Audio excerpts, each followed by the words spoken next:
Hello, everyone. Welcome to the House of Commons. My name is Damola, and today we have a very, very important show, very, very important topic. It is the liberation of Africa and what will it take? The liberation of Africa and what will it take for Africa to feel or to be liberated? But before we start, I must introduce the most eloquent, elegant, genius gentleman that I have on the panel today. Please introduce yourself.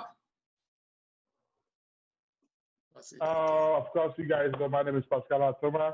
I'm here for us to talk about it. I like the topic. It's a very strong topic and it's very dear to me, very sensitive, very delicate, needs to be discussed. I'm here. It's going to be a show. Pascal Atuma. Amen. Captain. Okay, Austin, sharp, Ndukwe. Well, we're here to talk about the homeland. I know y'all want to hear from us. We'll give it to you today. Let's go. Amen. So, let me kind of bring. Okay, by the way, we need to let them know that you are from Los Angeles. Audi is in Los Angeles. Yes. I'm in Toronto, Canada. Sharp is in Houston, Texas. Yes. So from now, we're going to be having people from different parts of the world join the show so that we can have the complete African diaspora experience around the world on the show. Absolutely. Thank you. Go ahead. Absolutely. So I'm going to kind of follow through with this topic to bring it in because it was brought to us by Chief Pascal because it seems like it's something that's extremely important and something that you're very passionate about. And we'll go into more details as we proceed. But just for starters, you are one of the people who I know who've lived overseas, but also actually gone to Nigeria for work, gone to Africa for work, traveled around different parts of Africa, different parts of the world. But you will definitely be kind of the anchor of this conversation. And then Chief as well. I have the younger Americanized perspective of Nigeria or Africa because I was raised in Africa. I was born here, but I have things in mind that I've heard constantly since I was a kid living in Africa that seems like they've been happening since 1960 or before 1960 and keep happening, so we're going to definitely get into that. But Chief, if you don't mind kind of expressing why you brought this topic to the forefront and why it's so important to you. Okay, thank you very much, Aldi. Africa, the Africa I was born in is not the Africa we have today. Mm-hmm. Things, instead of improving, is going down and down and down. Now, the reason why I brought this topic, I say we need to tackle this topic is this. There's a lot going on in Africa that is not supposed to be going on. Mm-hmm. Let's start with the coup in Mali. Mm-hmm. I don't support bloodshed, but I support the coup in Mali. Mm-hmm. The reason I support the coup in Mali is this. It is time for other young Africans all over the world, all over the African continent, to stand up and take power from these old men. Mm-hmm. Their days are gone. Instead of them to retire, they refuse to retire. But I understand why someone will not want to retire. Mm-hmm. Because like we all know, power intoxicates, but absolute power intoxicates excessively. Yes. And it is not easy to leave the throne. Mm-hmm. It will only take a human being who climbed the throne for the interest of his people to know when to give up the throne. Mm. But when someone climbs the throne and climbs it for a selfish interest, then it's hard for that person to give up the throne. Let's take, for instance, Nigeria, our own country, where we come from. Three of us come from Nigeria. What is the business of Buhari being the president of Nigeria at this point in time? How long has he been? Forgive me for interrupting. Okay, go ahead. Yeah, go ahead. I don't know too much about Nigerian history, and that's a shame. I should know more. But if I recall correctly, he's been in power before, right? Is he the one that yes. When I finished high school, I think that was in 1980. I think it was in 80 something. Buhari was the president. He became the president of Nigeria via military coup, right? Okay. Sharp, I think you should. Yeah. Sharp, that was military coup, right? Yeah. He removed. Yeah. Who did he ask? Sharp, go ahead. Well, Buhari came in. When he came in, he had Brigadier General Idi Agbon as his lieutenant, second in command. I think he came in and he was the one that took I think Shehu Shagari away. It was his government, because I remember vividly well when he came in, when he overthrew democratically elected government of Nigeria. Then he installed his military junta there with Idi Agbon, his second in command. Of course, that time, Nigeria was kind of corrupt. But this guy actually, to be fair, he came in with serious discipline in the country. So a lot of people kind of liked that, because Nigerians were surprised that there will be a time that they've never seen a time in their lifetime where you have Nigerians being orderly. You go into restroom, you want to be in the line. That was when we learned about the word queue, to be in the line, to be orderly. So I would say he introduced that. And people were so afraid, like places then, I used to be in Lagos, Nigeria. It was hard, unlike before. If you feel like going to use it, you could just bust out in the place they call My Two, a bus station. Bust out there, get on the corner, and then do what you had to do to relieve yourself. But when these guys came in, they controlled that. And that's where they introduced the security outfit that they call the war. That's when they come up with the war against indiscipline. Indiscipline, white people. Yeah. So the war against, but they lasted for only 2 years, right? They came in 1983 and they were ousted in 1985. So basically, when he initially came into power, he restored order and people respected the order. Great. Yes. Okay. And his intentions were good too, for the most part. Okay, but remember, LD, this was 1983 to 85. Okay. What is the date of today? 2020. Why is he okay? So why is he president now? That's the reason why we brought up this topic. If Buhari was the president 83, 85, right? I don't know how old he was then. Now, fast forward. This is 2020. He's now the president in his second term. Chacha, this is his second term, right? Right. How do you expect someone who was president then to become a president now and be able to lead you to the promised land? Let me ask you a question. This is my iPhone, right? Right. If I give President Buhari this iPhone now, right, and say, sir, send me a text message. Get on this iPhone. No, there's not even a text message.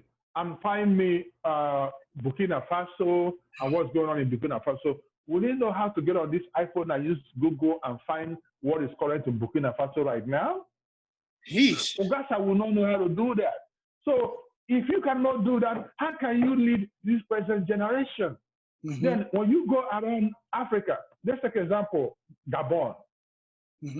President of Gabon has been sick for a long time. And he's still the president. Why? Okay, so I have a question. Because when I look at things in the bigger picture, I always see it economically, and everything is connected to everything. Do you think, first of all, do we believe that our political systems actually appoint these people into power? That's the first question. So when we go and vote, do we believe that those votes in whatever parts of Africa are the systems actually used to elect these people into power? Or are there outside parties that benefit from Africa being in chaotic scenarios that appoint these people and keep Africa suppressed so they can take advantage of resources? How do these people come into power? Shafi, take that place. Yeah, well, a good question, really. If you look at the trend, especially in Africa or developing countries or third world countries, you find out that most of their current leaders, or most people who's been ruling them, are the same people who helped to liberate them from the colonial masters. Now, say that again, say that again, say that again, say that again. What I'm trying to say, if you look at the most present leaderships that you find in Africa or developing world today, you will find out that about 50 to 60% of the leaderships are people that were there, or the ones that participated in the liberation of their various countries at the time of colonial colonization. So now they helped to secure independence for their various countries, and they were held and seen as heroes. But one thing they have not really paid attention in most countries in Africa is that, yes, it's a great thing to be a freedom fighter or one of the nationalists in a particular country. But again, that does not mean that if you are a nationalist or the ones that help to secure independence, it does not really mean that you could also be, or you have to be, a good leader. Got it. The problem we have in Africa today is they don't know when to quit. They overstay their welcome. That is what the problem is. They overstay their welcome. Many of them, at the time they got into all these struggles and stuff, they got into all that in their early 20s. Then imagine a man who started in his early 20s, got into the military, fought before he got to the age of 27 years, he's already become a brigadier general in the military. And he has been the head of state or a state governor or minister or commissioner. Since that, he has tested power. He's no longer a real military guy. He has now seen that he is pretty much in charge of the economy of the country. And he can do anything with it because he has the barriers by himself and no one can challenge him. So the case of Africa today is we have been trying to get into democratic world, but we have not really understood the true meaning of democracy. I really don't think practice in foreign world, in developed world, is the same that we practice in Africa. Because if that's the case, I see no reason why someone like, I'm sorry, the kind of president we have in Cameroon, I think Paul Biya, President Paul Biya. This man, at some point in time, could no longer walk. At times, they have to lift him up to meetings and other destinations. So my question is, why is he still there? But Africans have been used to suppression and all kinds of stuff. So our people don't know that they do have power in their own that is not backed with bullets. So that has been the problem. So go ahead. I'm going to ask you a question, Chief. First of all, Chief Pascal, do you have anything to say before I ask this question? Yeah, from what he said, right? Let me answer your question. Let me add something to it. You see what Sharp said, that they don't know when to quit. They don't know when to quit. So some of them, once they climb that presidential villa, they think it belongs to them to death, and then after them, it will go over to their children. That is the problem that we're having in Africa. But I want us to use this show to let African youth know that got to stop. Democracy doesn't mean that after you is your son. So basically, they're creating their own royal family system within democracy? Yeah, but with democracy. Wow. That's the problem we're having, like what we have in Gabon right now.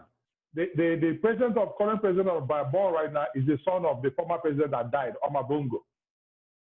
Do you understand? And he himself is sick. But because he's sick, he's still sitting there. Like what the Cameroon issue now. Look at how old that man is. What business does he have to still be the president of Cameroon? Okay, Chief. You come into Nigeria. Let me make this point. You come into Nigeria. You look at the political system and the political structure in Nigeria. You cannot break it. because these old men, they have looted enough money to become billionaires.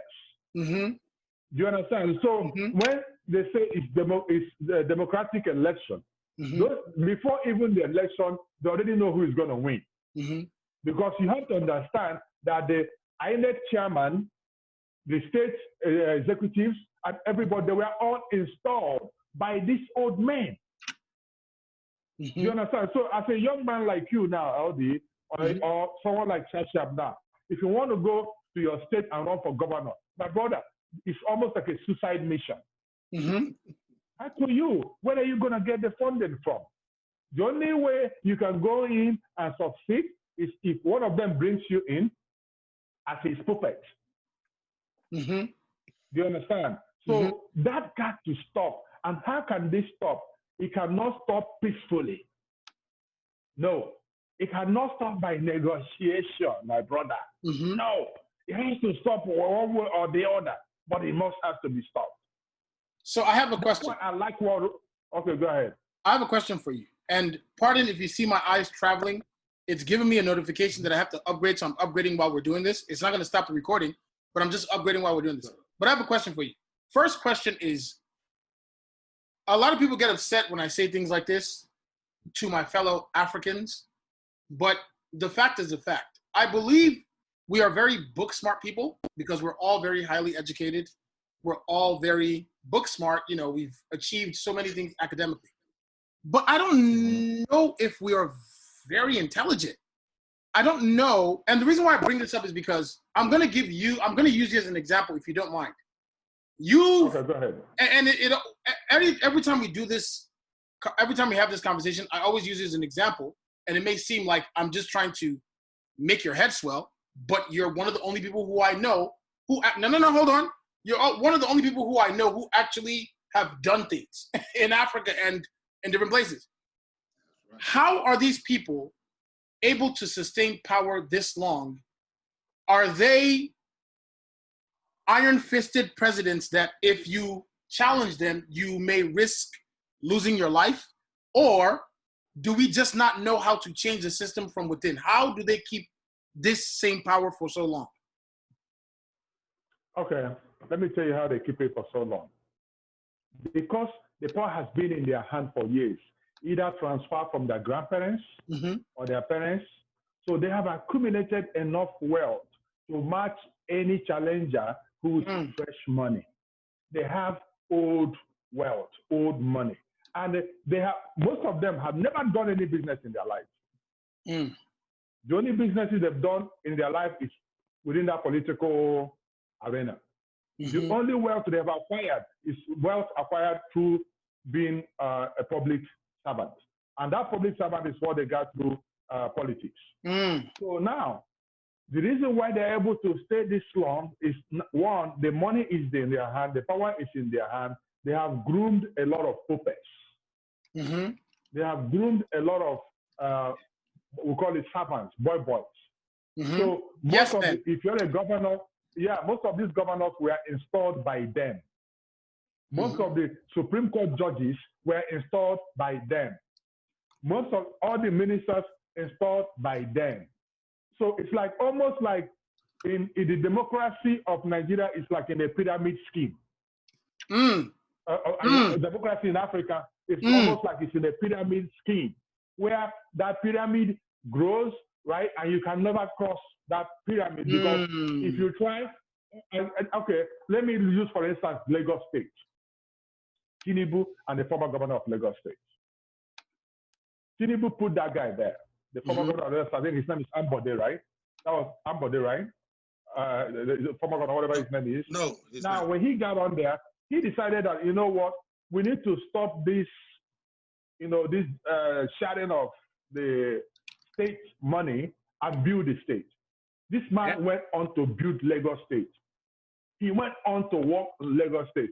But guess what? Because he didn't want to listen to this, stay in this pyramid structure because he wanted development.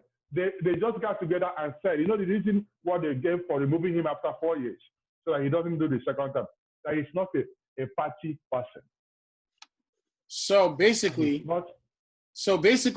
good intentions lead you nowhere, basically.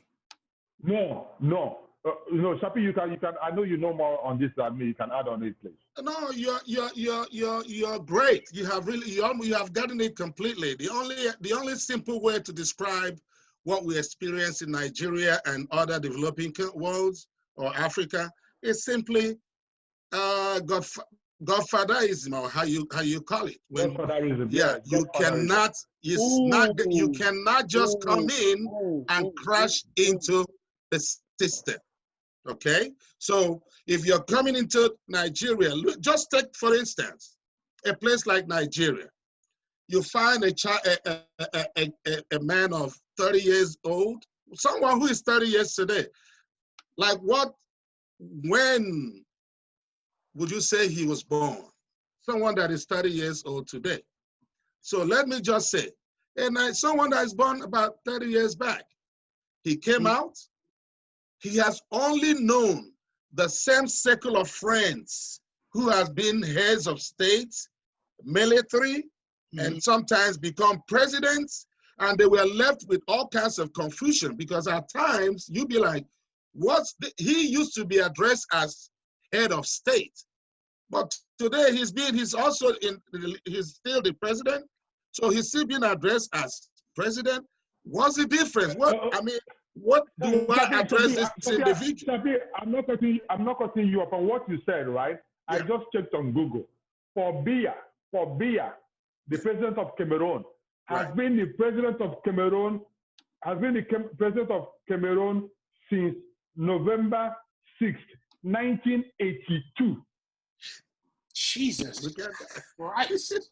Aldi, look at it right here. 38 years? Yep. Paul Biya has been the president of Cameroon since 1982. By 1982, I was still in primary school. Okay. If you pull up the president of Uganda, Yoweri Museveni or something, if you pull him up putting it up right now, you're gonna see how long he's been there, and there's no room for new breed. Okay, so I want to ask you guys a question.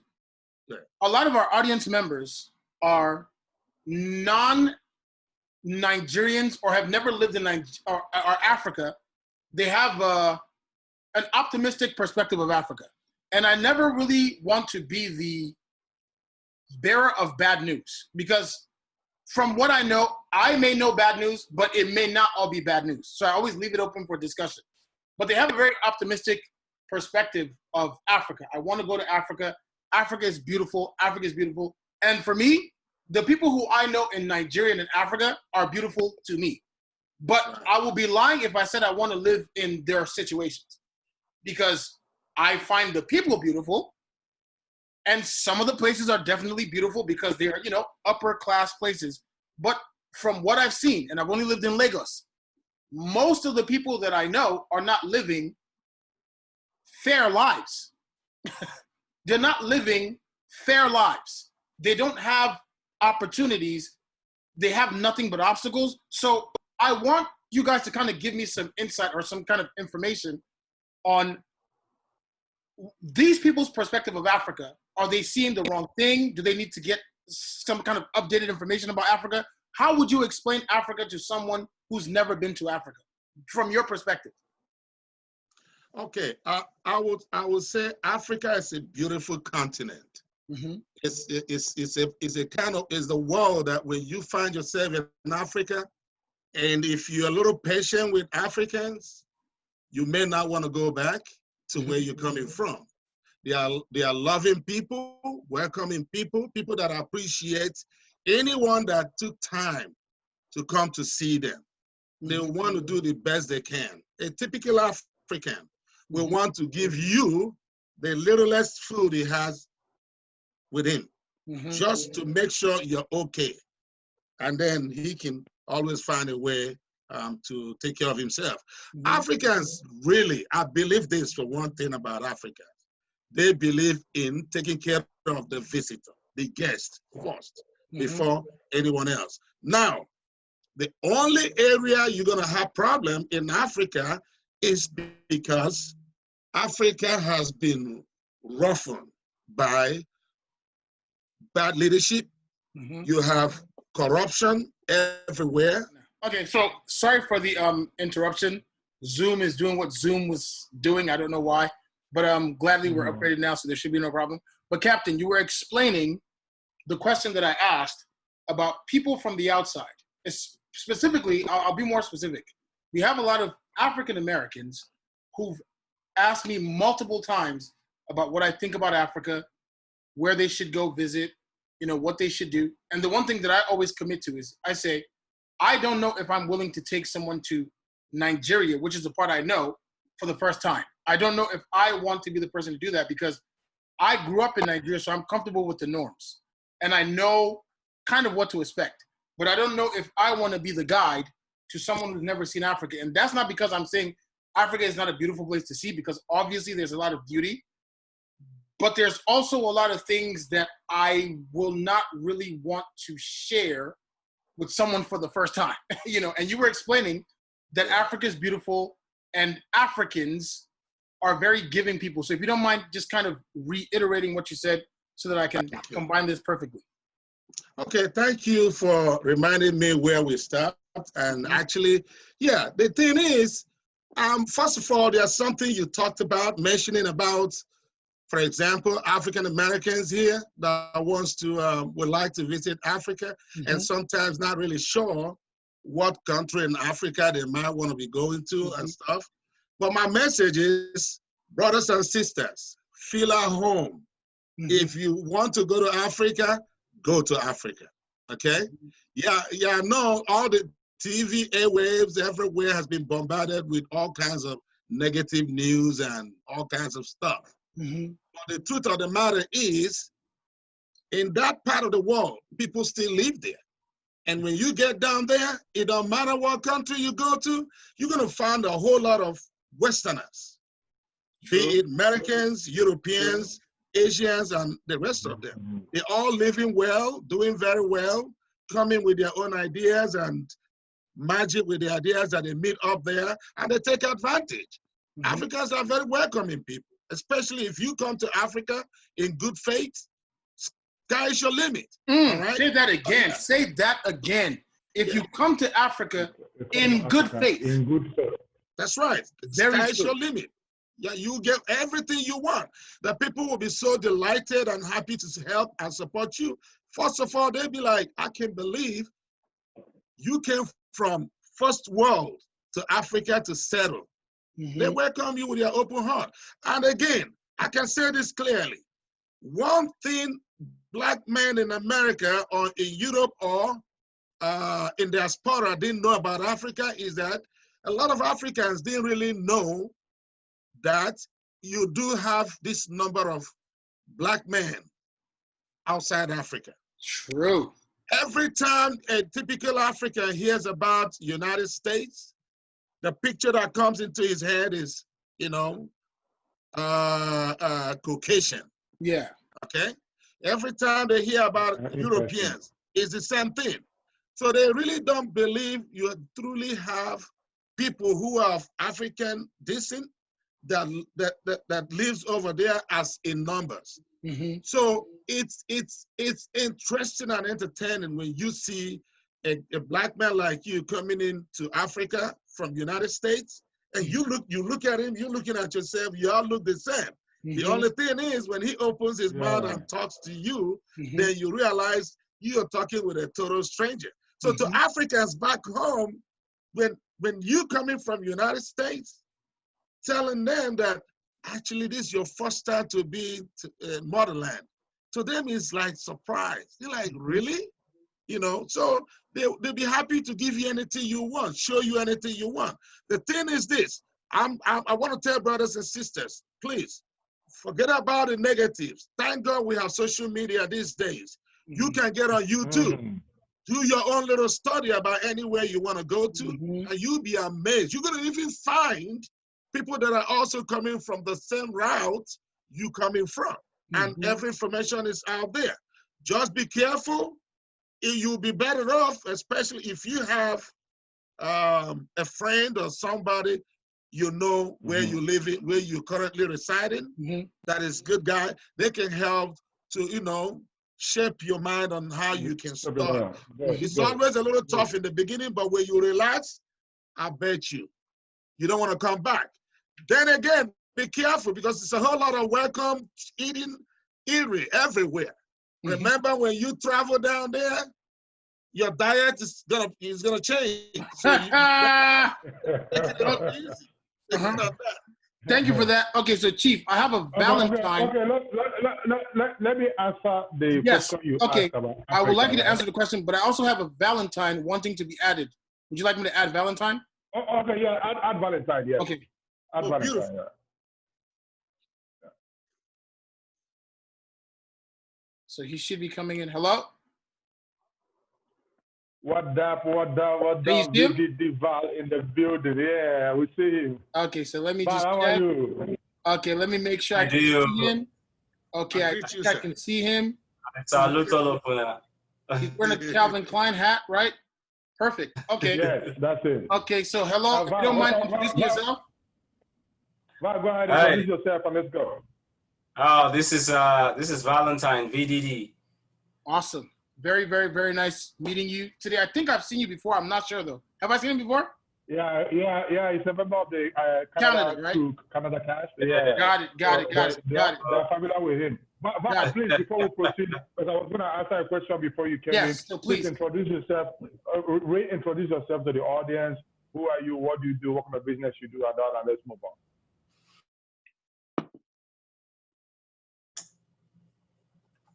Val, can you hear Pascal. Yes. Oh, so sorry, I didn't hear what you said. Sorry, go ahead. Yeah, I can hear you now. Introducing yourself. Go ahead. Okay, so introduce yourself. I know the audience know you, who you are, what you do, and let's move on from there. Oh, okay. This is Valentine, man, aka VDiddy. I run a company, Val's Nursing Care, so we provide staffing, especially in this pandemic period. We're providing relief staffing to facilities across Canada, and hoping to expand to America as well. So we're providing nurses, CNAs, support workers, RPNs, all over long-term care nursing homes. And I know that industry. I worked in that industry for about a year. That's a tough one, man. It is. That's a tough business. Woo! Thanks for what you do, Valentine. Thank you, man. Thanks for what you do. Okay, Val, welcome to the show. Val, the topic of the show, we're talking about the liberation of Africa. What do we need to do to better Africa? But Eddie just asked a very important question.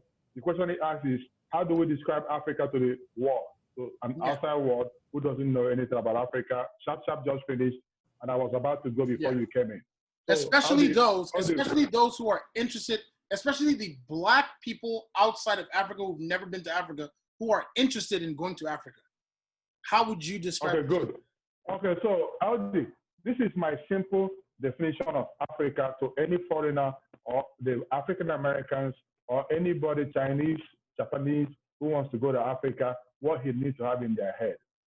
Africa is the most blessed continent in the world, but the most mismanaged. That is my definition of Africa. The most blessed continent in the world, but the most mismanaged, and which is what led to our topic today. I love how you did that, by the way. Thank you. Do you understand what I'm saying? Yes. For all foreigners that want to go to Africa, go to Africa. Africa is beautiful. LD, I traveled with my brother from Nigeria to Benin Republic by road, right? Not by air. Oh, wow. To Togo. Then we went from Togo, we went into Ghana. It was one of the most beautiful experiences of my life, and one of the most beautiful scenery, what is called in English, sceneries, like sights that I've ever seen. We're just driving along the Atlantic Ocean. You come to places you see, you don't believe. Some places you look like Miami. It's more beautiful than Miami. You understand? So Africa is beautiful, and Africa is not. The news we hear about Africa is not what it is. The world news media tell the stories that fit their own goals. Yeah. Not the stories for Africa. Do you understand what I'm saying? So they do the things that fit them, not the what fits Africa. If we can get the leadership in Africa right, I'm sure Africa will be one of the best continents in the world. Okay, so now I'm glad you said that. I'm glad you said that because I needed to make sure that I got that out of you guys, because that is one of the questions that I hear a lot from the people who watch these shows. And I know that they've never been to Africa and they're interested, but I want to kind of merge it back into our topic about the liberation of Africa and how it can be achieved. So we've talked about the challenges. We've talked about the greed, the power hunger, the hunger for power. You know, we've talked about the negatives, which of course happens everywhere on earth, right? Everywhere. In the United States of America, in the UK, it happens everywhere. It's just magnified in Africa. Exactly. Exactly. It's magnified in Africa because unlike everywhere else's hands are in Africa. You know, unlike everywhere else, everyone else's hands are in Africa's resources constantly. Like right now, I used to travel to Nigeria every year. So I haven't been there in about 2.5 years, but I went for about 6 years straight. And every time I went, I think I mentioned this back in the House of Commons days. Every time I went, it became more and more Chinese incorporated. Like I remember landing at the airport and seeing literally China's buildings, like at Murtala Mohammed Airport. That's right. I remember going to a market and there was a Chinese businessman who spoke Igbo, Yoruba, Hausa, and Pidgin. One man spoke all our languages. I'm Yoruba. I only know Ichori Mego. That's all I know. So I'm saying all this because we brought these topics up because of this. Now, how do you think, we kind of know how we got there. Realistically, how would you start the process of liberation? How would you start it? I'll start with you, Chief Pascal. Okay, Val, you go. Okay, Val, since you knew, come on in. How would you liberate Africa? What would you say is important? Oh, so is this question for Val or is this for you? It's for you. How to liberate Africa? That's a really tough one, man. I mean, I don't think there's one way we can go about liberating Africa. It'll take a collective effort to liberate Africa. First and first, Pascal, you know me well. I'm a pro-Black, pro-African culture. Even though I appreciate everything Eurocentric, but I'm still Afrocentric because my blood, everything, sweat and tears is African. I think we have to deconstruct everything we know in our modern day world, which was largely influenced by the Eurocentric ideas by our colonial masters, and we have to deconstruct those things to be able to reconstruct Africa back. What do I mean by that? So we have to ask ourselves the questions. The reasons that our ancestors were able to bulge to these Europeans that came to colonize Africa, and they brought their education, they brought their way of life. Why did our ancestors bulge? What did they sell? What did they tell our ancestors? What kind of doctrine did they preach to our ancestors that made them bulge? So we have to go back to our education system. We have to start by thinking, how do we now look at that situation that happened in the past? What did we learn from that situation? Have we learned anything? Are we still bulging to our ancestors? If you look in today's world, there's internet all over Africa. There's Instagram. Our youths, even politicians, they're all in social media. They're all, still being influenced by the American culture or the white culture in a way. So we've strayed away from our African mentality, from our African past, from our African culture, because the bottom line is Africa now seems like, when you think about Africa, it's like there's nothing tangible. You know, there's nothing really tangible, because that's the message that our colonial masters has spread about Africa across the world. So now we need to. Can you be specific? Yeah. And when I want to specify what I meant is from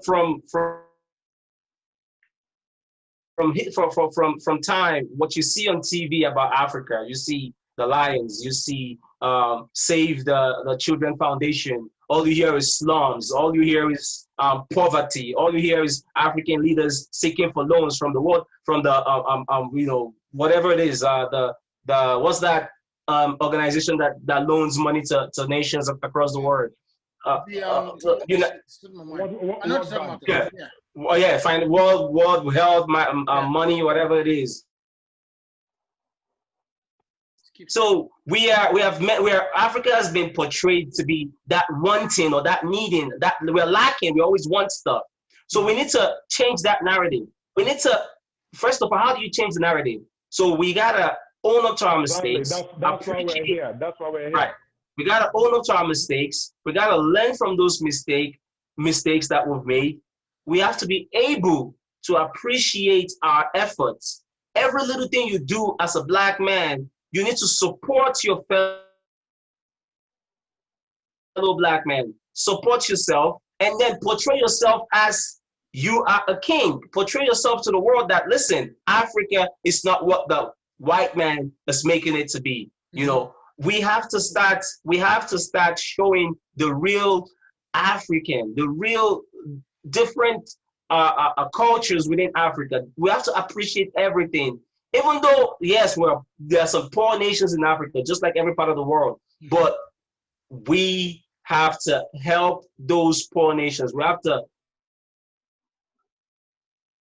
build roads. We have to build schools. We have to educate ourselves. We have to educate our children. We have to let them know, listen, things may be tough right now, but if you keep working hard, things will get better. So, I mean, there's just so many ways we can go about liberating Africa and embracing our culture and embracing what we stand for as Africans. We have to have a collective agenda as Africans. And where do we want to go as Africans? Do we want to depend on the West for the rest of our life, for our grandchildren, our great-grandchildren? So we're all running away from Africa to come to the Western world to survive, right? And if I ask you, Damola, in the next 5 years, are you willing to go back to Africa right now the way it is? I'm not willing to go back to Africa in the next 50 years. In the next 50 years? To be honest. Okay. Then can I come in there, Val? Go ahead. You see, all these things Val is saying, they're all good. And they can be implemented. But they cannot be implemented when you have the wrong people at the helm of affairs. How about, am I making sense? You are making sense. You understand where I'm going from? Now, how do you implement quality education? How do you build infrastructure? You understand what I'm saying? How do you invest in technology when the person at the helm accountability? Accountability. Okay, so how do we achieve accountability with this old man in power in Africa? Okay. We need to find a way to remove them from that seat first. Okay, Chief. First things first. I want to ask you a question. You understand what I'm saying? I want to ask you a question because Valentine just said accountability.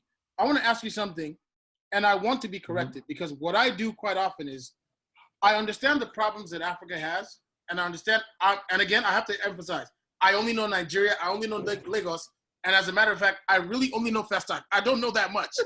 And I don't really know that much. I've never been, I'm Festac, Lagos, that's kind of it. I've not even got to Igbo land, Delta, where my grandmother is from, but that's a different topic. Anyway, he mentioned accountability, and what I do quite often is I always look at the outside forces that I believe keep Africa in shambles. Now, from your perspective, as far as accountability is concerned, what percentage would you say is Africa's fault of the problems? How?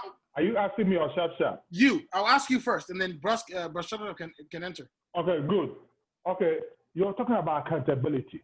what is accountability in the first place? Do you understand what I'm saying? That's what we need to find out. What's accountability? How do you remember when I said that Africa is almost run in the pyramid scheme system? How do you go to your boss to account for the money he removed from the account from the bank? Collectively. You understand what I'm saying? The masses have, listen, we have power. The masses have power. Did you watch the FFK, Femi Fayode interview that just happened? Did anybody watch it? Where a journalist... Heard about it, didn't watch it. Okay, you heard about it. A former minister is traveling around states, visiting his governor friends, and they have a press conference. The journalist asked a simple question.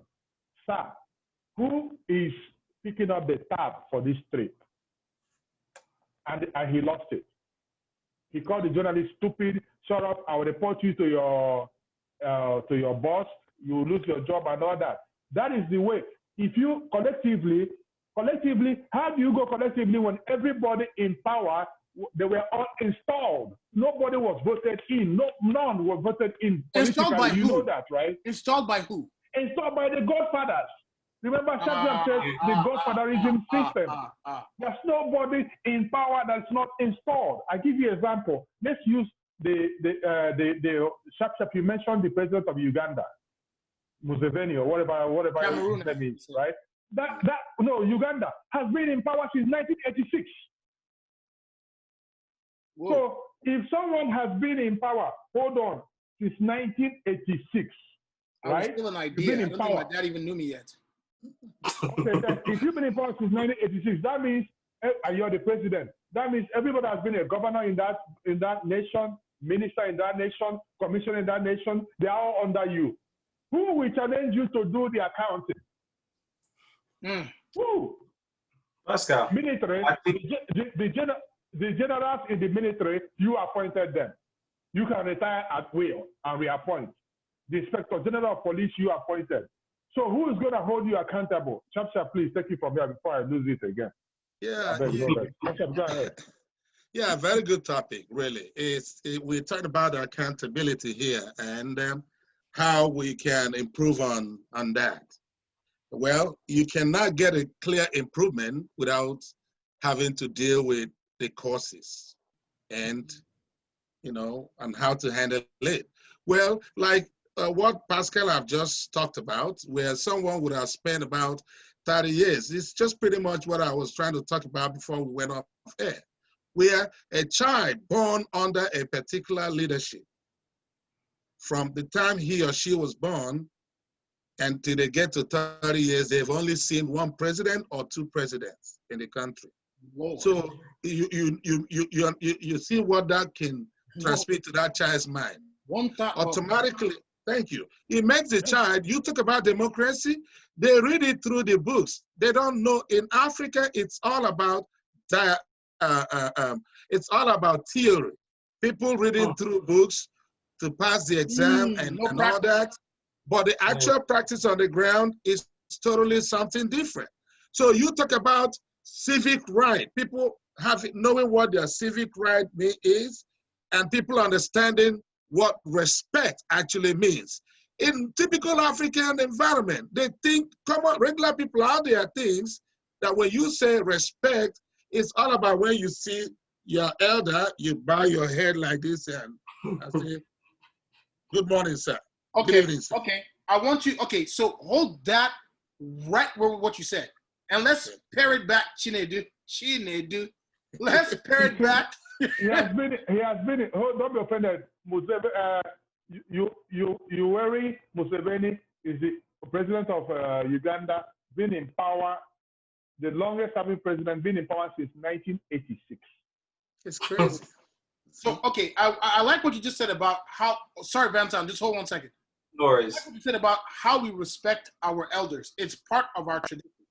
I want to pair this back to the question that I asked about how much of this is Africa's fault. Because again, I always think it's not just Africa. There's outside forces that need Africa to be chaotic for them to get better resources for cheap.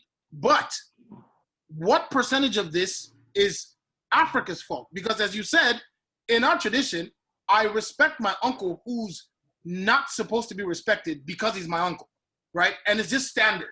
It doesn't matter who he is. If he's older than me by 1 second, automatic, he must be respected, which I don't mind. But then when you transfer that into politics and government, then that becomes a problem. So how much of this is Africa's fault? Well, I can tell you, I don't know if I can be right on this one, but I can tell you it's close to 50, 60%. Mm-hmm. Yeah, why? Why I'm saying that is this. Why I'm saying that is we need to do more on enlightenment, education of our people. They are only practicing and following what they learn from the elites ruling. They didn't see the alternatives.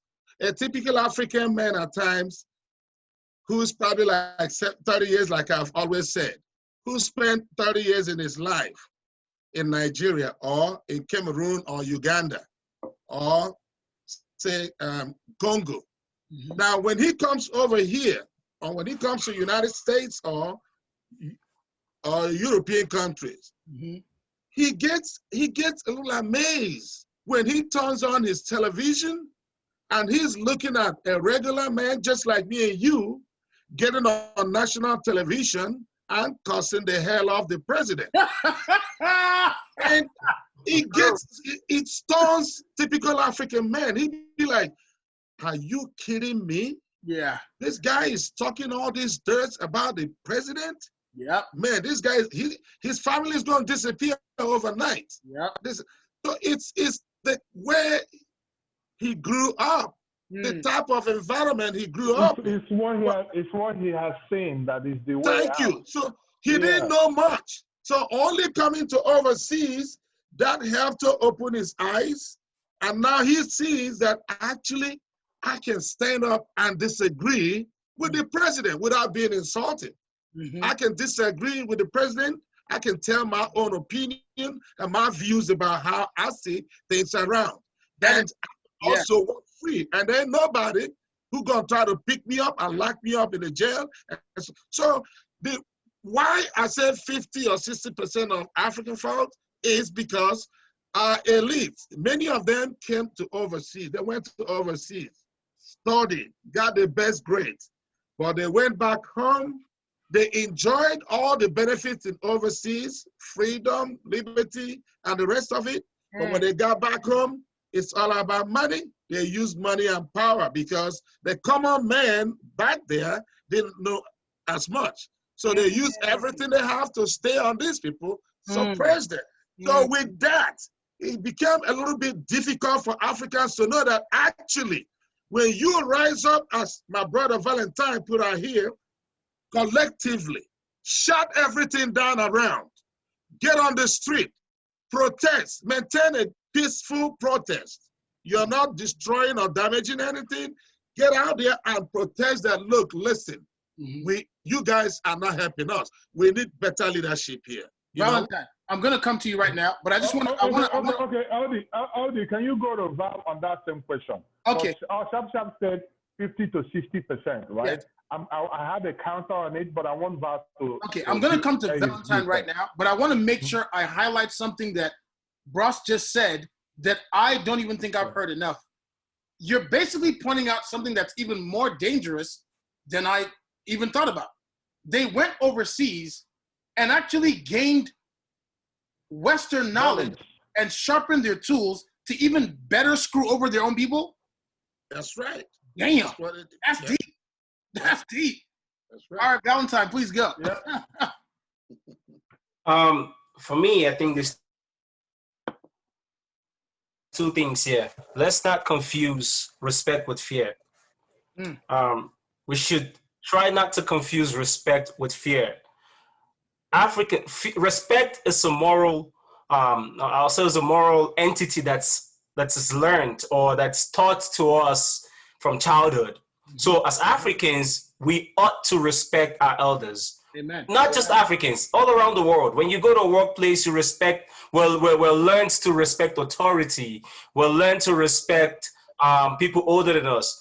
But the difference is that in the Western world, they respect, but some of them don't fear to speak up their mind. In Africa, we respect and we let fear overshadow our respect. So we're scared to speak to our elders. We're scared to speak the truth. We're scared to challenge the president. We're scared to challenge people in power. And that takes me to this point. People are scared to die in Africa. If you want change, you ought to be willing to put your life on the line as a collective. People are scared to put their life. If we call for revolution right now, Pascal, Damola, Nasa, how many of us are willing to pick up the mantle and say, yes, look at what is happening in America with the Black Lives Matter. People are out there protesting, putting their life on the line. They don't care. Okay. In Nigeria, Two-Face called for a protest a couple of years ago. How many people came out? Two-Face was blasted. Let me ask you a question, though. And it's going to offend a lot of people, but that's why we're here. It's House of Commons. I could say, in America, it's worth it to protest and put your life on the line. It's not worth it in America, in Nigeria, in Africa. Is it worth it in Nigeria? It is. Does a life have value? If you lose your life in Nigeria for the cause, do you actually gain anything? Well, you would gain something if what you're dying for matters to you. If it's going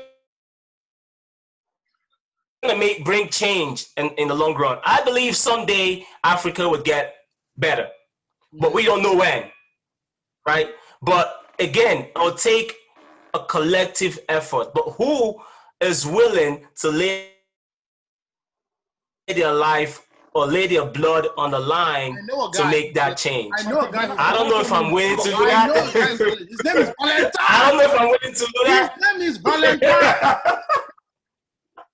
Okay, Pascal, can I come in now, right? Please. Pascal is talking about accountability, hold these leaders. But Pascal, the only way you can hold these people accountable is, if you go there and do all this, your talk, all the show we're doing, being a journalist or doing all this, it's not going to make any change. The only real change is to go out there and challenge these people. They don't care about any talk. They don't care. But you can't do that. You cannot do about this talk. This talk show, 90% of the politicians are not going to listen to House of Commons.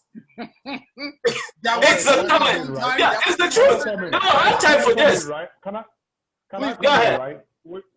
House of Commons, we're not doing it for the politicians. We're doing it for the public, the masses, so that we can sensitize them to wake up from their sleep. That's why we're doing the show. And I want to say something. I want to comment on Sharp Sharp's. Sharp Sharp. Yeah. You said from the question that LD asked, right? How many percentage of this you think is African? Sharp Sharp, you said 50 to 60, right? Right. I say 99.99%. Lord. 99.99%. Okay, and I'm tell you why. LD, VDiddy, Sharp. If 4 of us travel to a mountain top now, a cliff, and I'm the one holding whatever our money and everything, and I say, you jump off, and I'll give you this. Will you jump off to go and die? Would any of you jump off? Ooh, I'm going to ask you another question. When we bought a plane, or you bought a flight, there's an emergency exit row, and they say don't touch it, right? And I'm sitting down. I'm very, I've locked myself on very well, and I tell you, LD or Sharp or Van, go and open that thing and jump off while the plane is going. Will you do it? No. You won't do it. So why should Africans allow whoever is the colonial master, whatever you are, to come and tell you to kill your own people? Why should Africans allow whoever you are to come and bribe you to go and kill your next door neighbor? Why should I give you an example of what is going on in Congo, right? And the relationship between Congo and Rwanda and whatever some of you know the history of what I'm talking about, right? where they are using another country to help them to go and destroy another country who's your brother. And you tell me, no, we need to take the blame. Self-hate. We allow them to, am I making sense? We allow them to manipulate us. Do you think, okay, so one of the best inventions humanity has created is the internet. As you said, Bruce, sharp. There's information everywhere, right? Right. I could see this creating change, and change is not quick. Change takes time, right? So things like this and other platforms and just information in general will make things change. So I could say, you say 99.99%, but I could say back in the day when there was lack of information, part of why it's also the outsider's fault is because they came with most likely military and were able to win some battles, but they also came with information that they used to teach us to hate ourselves, because it's not an automatic thing. I mean, we're all speaking English right now. Part of this, right? So of course, there's things that are going to have to change. But I have a question that I want to ask everybody on the panel. I want to kind of get a picture of. I put you guys in a seat because, as we've talked about already, it's a pyramid scheme. It's hard to get to the top to figure out what's going up there. I give you guys the role of fixing the country from the grassroots, or fixing the continent from the grassroots. I want to ask each one of you, give me the top 3 things from your general assumption that you believe from the grassroots can start changing the lives of the people and slowly helping them trickle up their own, livelihoods. I'll start with you, Bruce Pascal. Oh, you want to start with me? No, okay. I want to start with you. Okay. Me, number one. The number one thing that needs to happen is that this old man needs to be retired by commission, omission, or by force. Okay, so number one. This old man needs to be removed from power immediately and retired. Let them go and rest. So that after we retire those old men, then there needs to be a collective meeting. You see what that English that Valentine used. A collective meeting of young minds, young brains that have traveled, that are educated, that have seen things. You understand? To come together and say, hey guys, we have removed these people now. How do we move forward? That's number 2. Then number 3 is that Africans need to stop biting, selling their souls and their brothers and sisters for peanuts, and stop taking these lousy loans from these Western countries, including China and the rest of them. You have to understand something. A loan, no one gives you a loan out of love. Another thing that you want to add to that, not only is it a loan, but when you look at the interest on the loans, it's unmatched. So they are not giving you loans.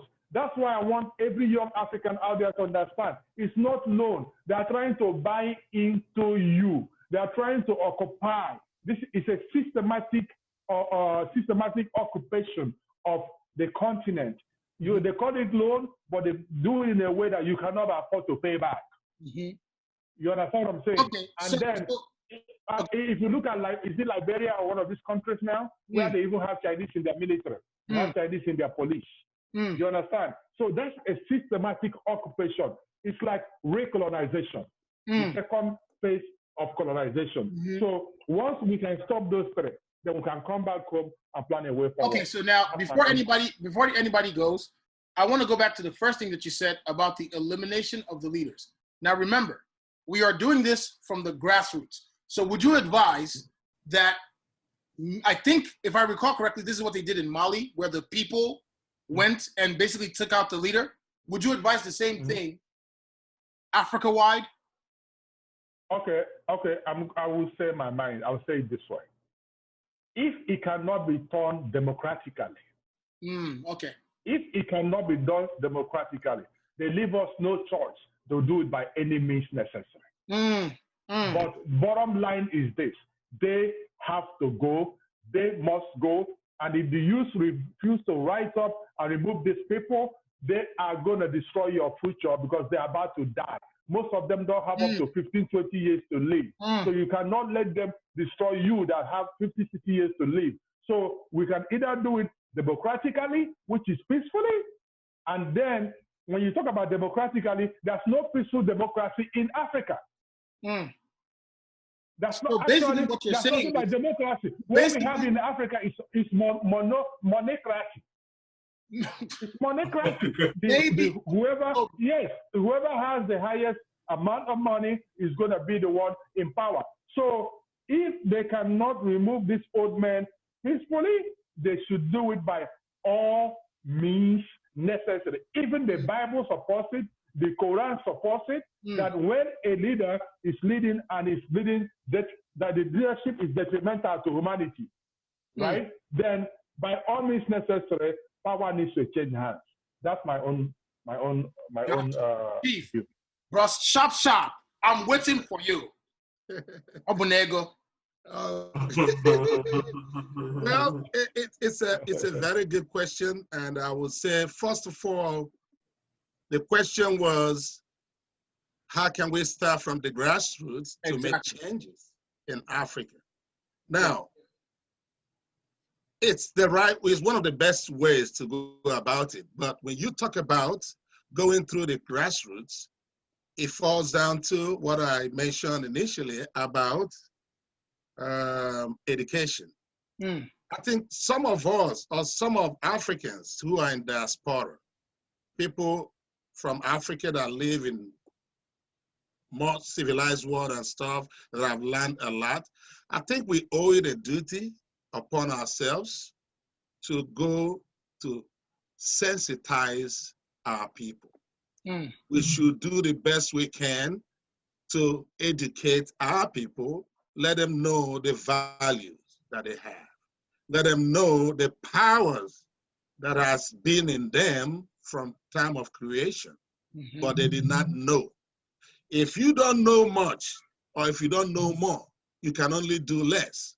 Number one thing, to be able to get to that grassroots changes we're looking for, the day you're able to diagnose the sickness that you have is the day I believe you have started to cure that sickness or the illness.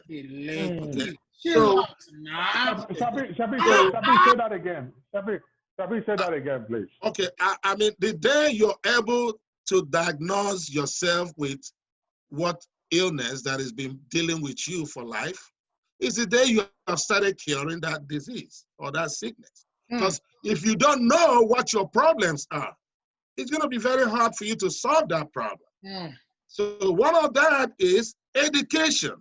We have to sensitize our people, make them understand what they can do and turn things around overnight, because they didn't know much. It came to touch to what I told before about someone of 30 years of age who has been living under one particular presidency, either in military uniform or civilian uniform. He only know one pattern. So he didn't really know much. He never seen the alternative that you're preaching to. He only can make any sense. Yeah, he can only write it.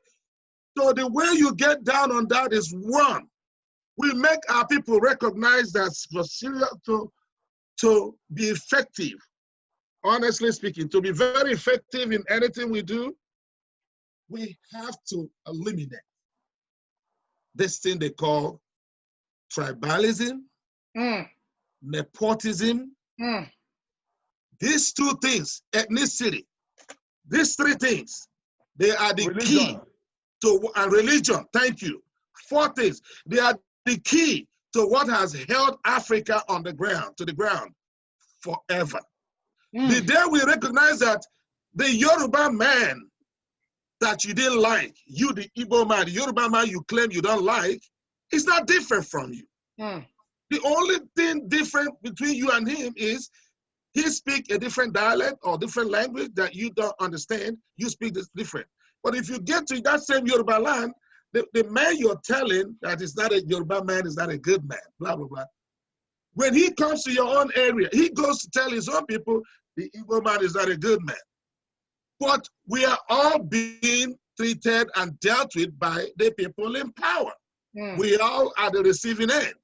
So the day we recognize we create love and affection amongst ourselves, then I can be able to make sense when I tell you, bros, come on, this is what I think we should do. Let me and you follow this route and go through this, and let's see what we can get from there. The day you stop looking at me, oh, man, this guy is outside, man, he's a bookie. I can't deal with these people. The problem will continue being there. So we have to make sure we get rid of this thing they call tribalism. We look for able people. If this guy is good in this field, let's put him in there. I can tell you that way back, I'm just using Nigeria as a test code. Back then, I remember when I read through history, I was born in the time of in the 60s myself. So I know that when I read through history and stuff, I see that Dr. Nnamdi Azikiwe, first president of Nigeria, and Chief Obafemi Awolowo, the first premier of Western Nigeria, if I'm not mistaken, and Alhaji Abubakar Tafawa Balewa, first prime minister of Nigeria as well, and the rest of all the colleagues of theirs who helped to fight for Nigerian independence. At that time, you could go to any part of Nigeria and reside and go for any political post. People will vote for you without minding what language, what tribe, whatever you come from. But yes, but at this time, it's not that easy anymore in Nigeria because the elite. It's not even possible. Yes, they have found a way to. At one point, we actually used logic to govern our systems. Thank you. That's true. You should say, use the word merit. Merit. Yes. Thank you. Wow. So the elite have found out that keeping us in the blind is the best way they can enrich themselves without being questioned or without anybody challenging them. So what they do, they tell you that the man from the north is your enemy. The man from the east is your worst enemy. Or the man from the west is your worst enemy. Divide and conquer. And they're using the system of divide and conquer. Divide and rule. Divide and conquer. So we common men, common people, we go out there on the street and start fighting your neighbor that you've been living with for a very long time. Now it became the time now you realize that, oh, wait a minute, this man is an outside man, or this man is an Igbo man, or this man is a Yoruba man. With that, the foundation cannot hold. Chinua Achebe had it in his stuff when they say things fall apart. That's when things begin to fall apart. So I would say the cancellation of ethnicity, tribalism,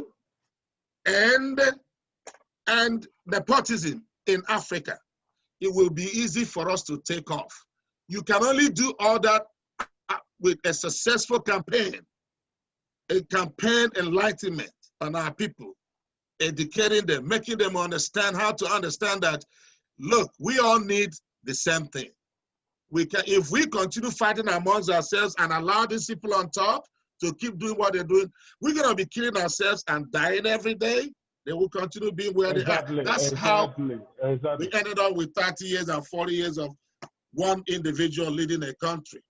It's not fair. Are you sure you don't want to run for president? I will vote for you.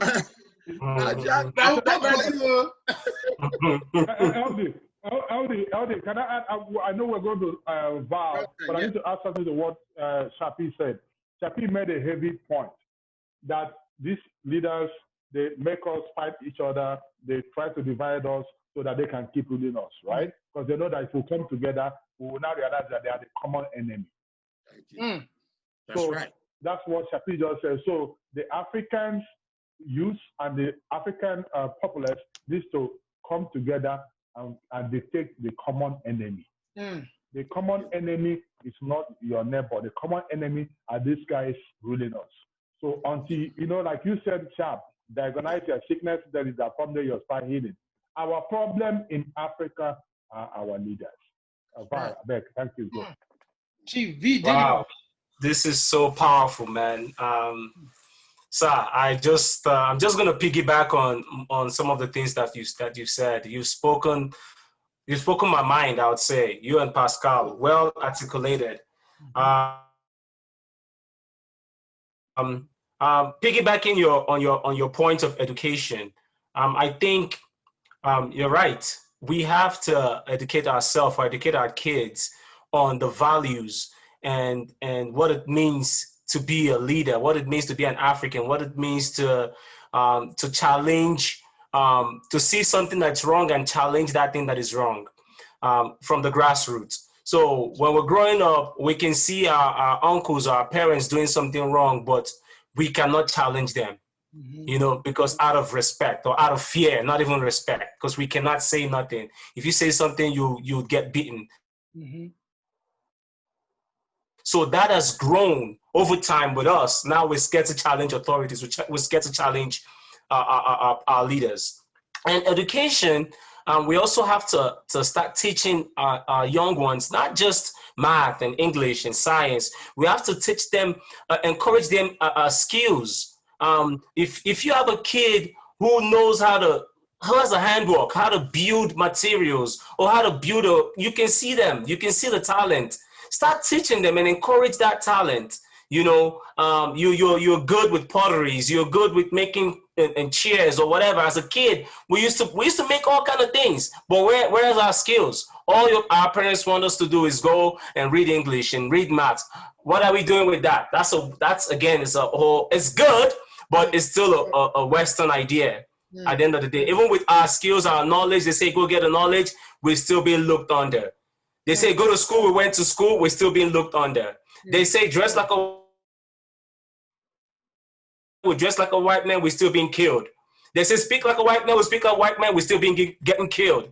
Wait, they say do everything their way, but we're still never going to measure up. So why don't we start by doing it our way? Another thing is our leaders need to create a social, in healthcare, there's something called social determinants of health, where we have to create a social umbrella where we can help our youth, our citizens in Africa, where if you, kind of like a shelter system, we have to create a housing, we have to create employment, we have to create a social support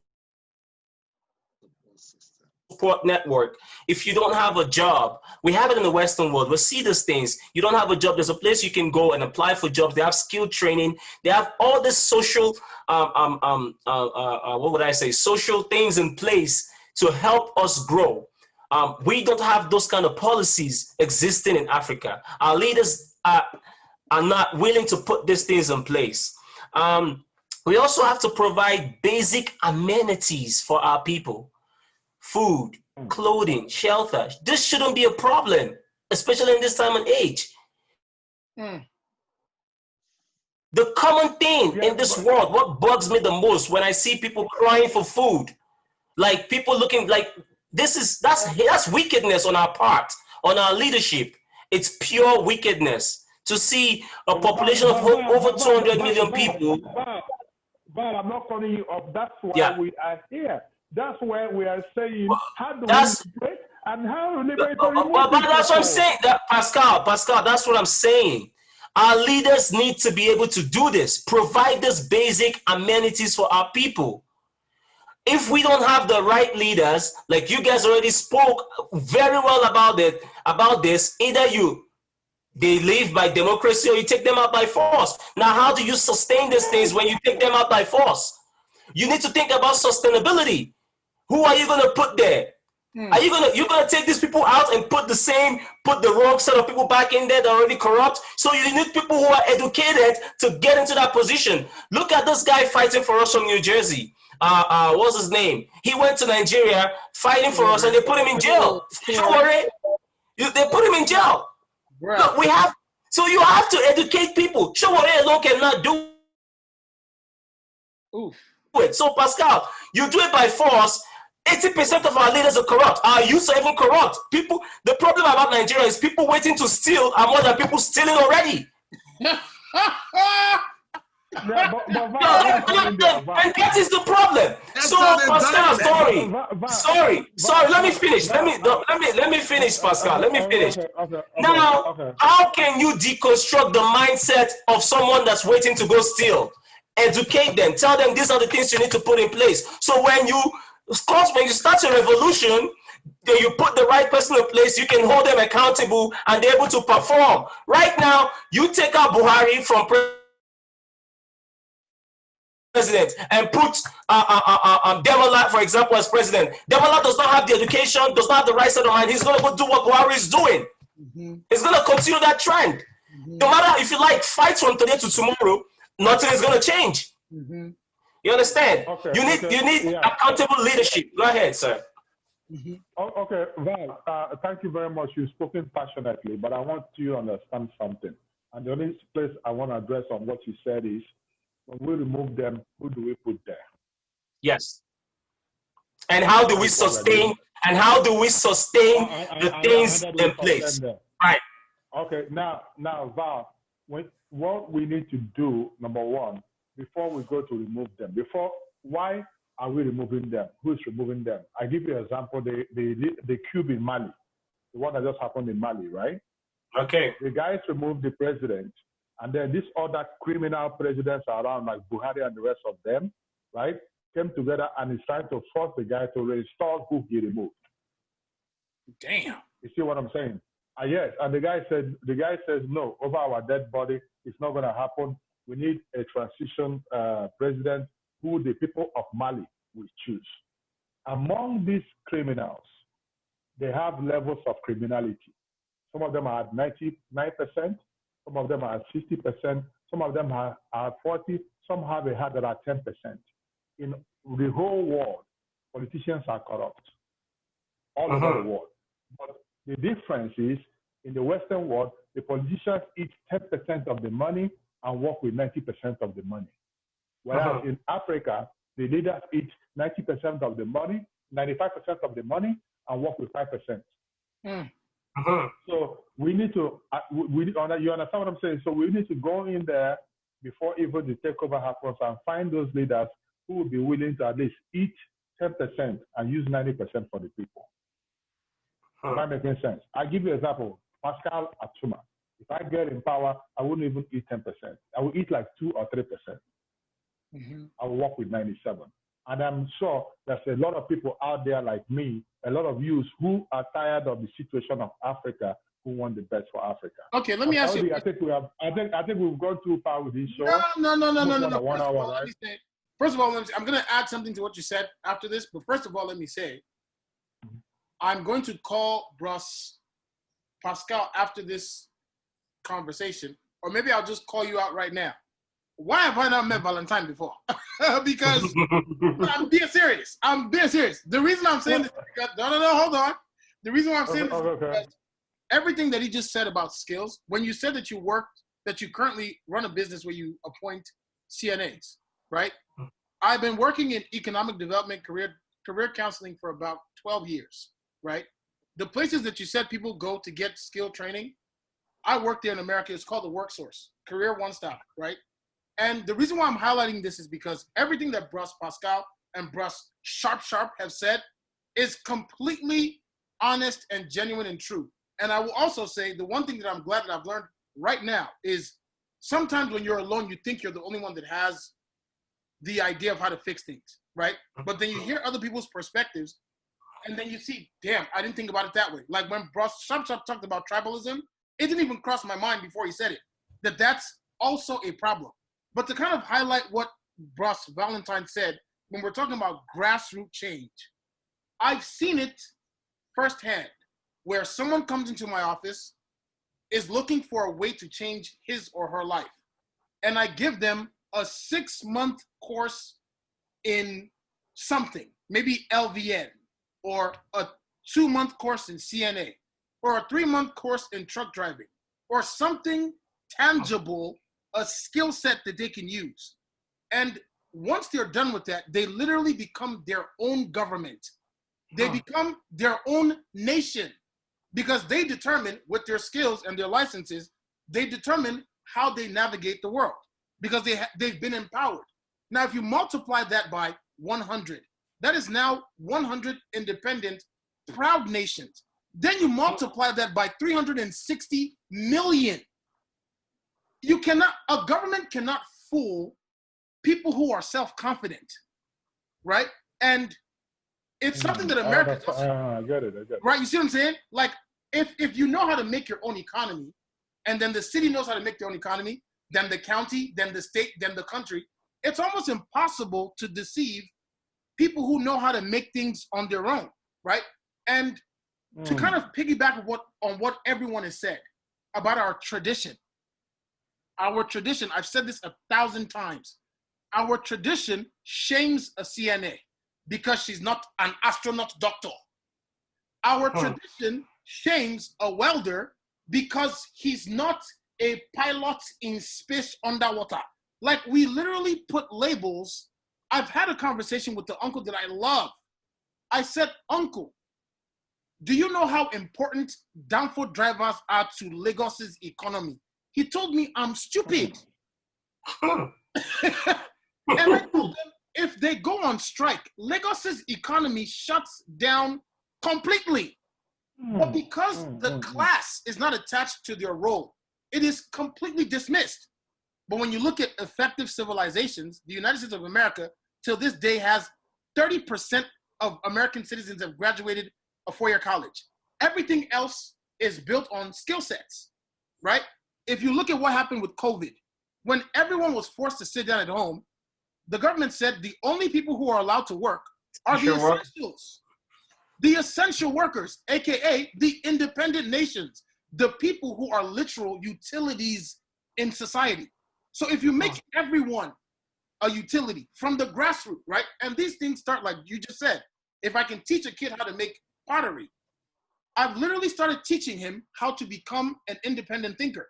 If I teach my son how to fix his own car, I've given him a skill that he can carry on for the rest of his life without him even knowing it. So all these things that we've said are completely, absolutely true. And I think these are some things that we definitely have to keep pushing towards our people's psyche, you know, because it's starting to become costlier. You know, the longer we take, I mean, we're still getting loans from China, right? We're still getting loans from different parts of the world, and it's costing us. So I'm sorry for ranting, but I just wanted to highlight the thing that you mentioned. No, it's good. It's good because you're making sense. You know, so much. But and in closing, I do definitely want to say, Bros Pascal, thank you very much for putting this together, because I love House of Commons, but this is this conversation is important. It's very important, and I did not expect. Yeah, but LD, before you close, let them take their conclusions, like one minute conclusions, please. Okay, and in your conclusion, if you don't mind, pointing out something positive that you're seeing in Africa that's changing for the better, some things that you're seeing. So I'll start the conclusion with Brush Sharp because you haven't spoken in a long time. Okay, I mean, it's always good to be positive-minded. And I will just say, I love what happened in Sudan. Mm-hmm. That is a sign of hope, a sign of progress. They had a former leader, I think Bashir or somebody, former Sudanese president. I know the story you're telling. Yeah, he been there. I believe he was there for more than 30 years. So Sudanese people went on serious campaign and protests and all that. They lost a couple of people out there, but eventually they were able to move that head of state off the office. They moved him, yeah. So today, I watched the current leader in Sudan. He seemed to me like a man of the people that is listening to the people. So we should be hopeful that in the nearest future, Sudan will gradually bounce back to life. And I also like what is going on happening in Ghana. Ghana seems to be making a lot of progress. And the only thing I'll advise or suggest to Ghana is they should be mindful of their neighbors. other African citizens. Be careful on your relationship with them. Do not forget yourself. Do not step on people you met on your way going up. You don't know where you're going to meet them again. They should find a way to maintain a true cordial relationship with their neighbors and the rest of it. And in other places in Africa, I'm proud of what is going on, what is happening in Rwanda. Our big brother in Rwanda, he's setting a very good example there, the president of Rwanda. He's doing well. I know he had his own record in the past, but he was able to summon, muscle up, courage to take Rwanda to the next level. So we are being hopeful. My problem is Nigeria should take up the leadership that is being bestowed on them in Africa. This is the most populous Black nation in the world. Every other Black man anywhere in other parts of the world are looking up to Nigeria to take up leadership. Nigeria has been running around back and forth. They should step up, do this thing for once. There's a whole lot of countries that are ready to spring up, but they're waiting on Nigeria. Nigeria should wake up. I guess that's all I have for now. Let me give chance to Okay, Val, please, take your conclusion, please. I mean, one good thing I would say about Nigeria, about Nigeria in particular, is you guys here. You guys we're all Nigerians. We've been enlightened, and we are able to come in here and, via Zoom and do this show and create awareness to what is going on. So we have educated people in Nigeria. We're one of the most educated nation in the world. Nigerians in diaspora, we have some passionate individuals in Nigeria that are willing to put their voice out there, even some, to put their life out there. Like you said, Rwanda is one of the most progressive countries in Africa. So Nigeria should take a script out of Rwanda. There's nothing wrong with you looking at your man or your friend that's doing well and say, hey, please show me the way, show me the ropes.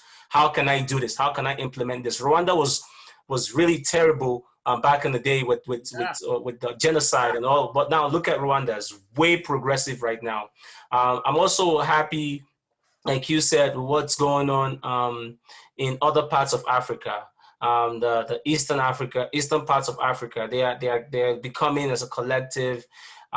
There's a part of Africa that's also now trying to take back their lands that's been colonized by lands that were stolen from the Europeans. They want their lands back. They assigning those lands to their people so they can go, they can farm, they can sustain their family. So there's a lot of good things happening in Africa. We just need to build on those things. Nigeria is a beautiful place. Abuja is beautiful. Lagos is beautiful. We have cities. We have amazing developments going on in Nigeria, but we have to take ownership of those developments rather than China putting us still under the bus while they're trying to develop our country. So, I mean, in conclusion, I think there's ways to go, but we will get there. We have to just keep pushing. Got it. Okay, thank you. Okay, my conclusion is this. The entire Africa, need to come together and fight a common enemy. Like Sharp said, we need to detect who the common enemy is or who the common enemies are. And I can tell you guys from my own experience and research so far, the common enemies we have in Africa are the leaders. Then Nigeria, let me particularize it on Nigeria. Nigeria doesn't have any leadership. All the people that have been in power in Nigeria and the people in power right now, there's only very few of them that we can call leaders, like the governor of Cross River State, the governor of Ebonyi State. Those are the kind of leaders we need in Nigeria. And if Nigerians can listen, come together and find a way to push all these people out, and I am please begging everyone, whether you're in the military, whether you are driving downfall, whether you are in the police, let us come together and fight the common enemy and get them out of the seat and bring in leaders that can take us further. Because if Nigeria survives, the rest of Africa will survive. But if Nigeria collapses, Africa will fall back to we need recolonization to survive. And if we don't stop the killings, because those killings happening in Kaduna, those killings happening in other parts of the north, and now spreading into the southeast, we have to stop the bloodshed. Because those bloodsheds, the leaders are the ones carrying out these bloodsheds through these bandits to use it to maintain their stay in power. I don't know if I'm making sense. You understand? So most of these things, they cannot happen if the leaders don't allow it to happen. Can you come to America and kill 25 people and go home for free and nobody will know who killed them? No. Those things are happening because these leaders are using it to their own advantage.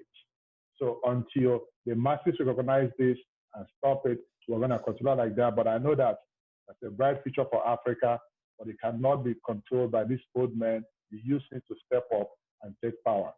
There's two things I want the youth of Africa to understand. Either you step up and take power and have a better future, or you don't take power and they will kill you or leave you a future that you'll be a living dead. A dead man will be better than you. So choose one. Thank you. That's my conclusion. And in my conclusion, first, I would love to thank every single one of you for having this discussion, because the one thing I will admit, I am very good at, I was born in July. I'm a Cancer zodiac. So I'm really good at getting in my bubble and just staying in my bubble and dismissing energy that I don't really want to drain my energy.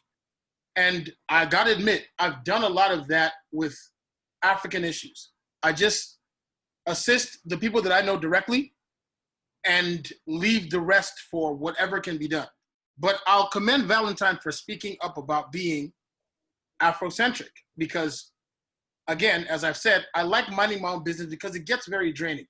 But if I am not willing to give my life for the betterment of the future of the land that made it possible for me to exist, then what am I doing on earth? What is my purpose? What am I doing? You know, what exactly am I doing? What am I accomplishing? All the accolades I can get overseas, what is the value if the people who sweat and bled for me to exist are not being rewarded through my efforts for the future? It just doesn't make sense. So I would definitely like to commend everybody. And the positives that I see in Africa, and that I hope to see a lot more, I feel like the younger generation is more connected to their spirituality, their mental sanity. I don't think they're as materialistic as the previous generation. I feel like they are interested in other things that may have a little bit more vulnerability and passion attached to it. So I think that's a good thing that I'm seeing. And speaking of the material thing, I think that's what causes greed, because we all want to keep up with the Joneses and just do things that we don't need to do. So I'm seeing good things. Also, I've got to give credit to the kids who are using art to create, partnerships. You have Ghanaian artists collaborating with Nigerian artists Cameroonian, and you can see people celebrating Africanism. I've seen a video online where different girls and different guys dance to the best songs from Cameroon, the best songs from Africa. And when I was growing up in Nigeria, I had never heard anyone going on vacation to another African country. I had never heard that before, but now I hear that all the time. So you can see the progress. But as you've all said, there definitely needs to be a standardized plan that everyone understands. And then we build on what we are good at and eliminate the things that, need to be eliminated. But once again, guys, I really, really, really, really, really appreciate these conversations. If you guys have anything else to say in closing, please feel free. Yeah, Aldi, before we go, Valentine, sharp, if you're on Facebook or Instagram, please can you let the viewers know how they can reach out to you? Yes. Actually, I'm not on Facebook. You'll be surprised to hear that, but I'll let you know as soon as it's set up, as soon as I'm back. Gotcha. Okay. Gotcha. My brother, you're not missing anything. Actually, it's good not to be. It's a good idea. It's a good idea. VDiddy, go ahead, please. You just said it, man. Instagram, VDiddy Val. That's it. Got you. Okay, well, Instagram, VDiddy Val. Okay. Pascal Atuma, Facebook, Instagram, Twitter. LD. Oh, at LD Damola. I only use Instagram. I don't use Facebook. At LD Damola. Pretty simple. Yeah, nothing much. Okay, so guys, we're gonna try to keep the show going, but from next episode, we're gonna let you guys know how you guys can help us keep the show going, because it's not easy to get together to do this show. We're gonna be bringing in different guests every week or every other week, and we're gonna appeal to Sharp and VDiddy to please stay with us, because you guys can. We need people like you on the show. So anytime you're available, please try and come on the show. Anytime you are free to come on the show. And LD, we need to set up a PayPal account where the viewers, if they want to donate to the show, they can donate to the show. And if you guys have companies out there that want to sponsor the show, yes, please sponsor the show so we can take it to another level. Absolutely. Because the topics we have to discuss are topics that are very relevant and connected to humanity straight up, especially African Americans, blacks all over the world. Thank you. Absolutely. Cheers, guys. You guys are amazing. Thank you very much. One love. Okay.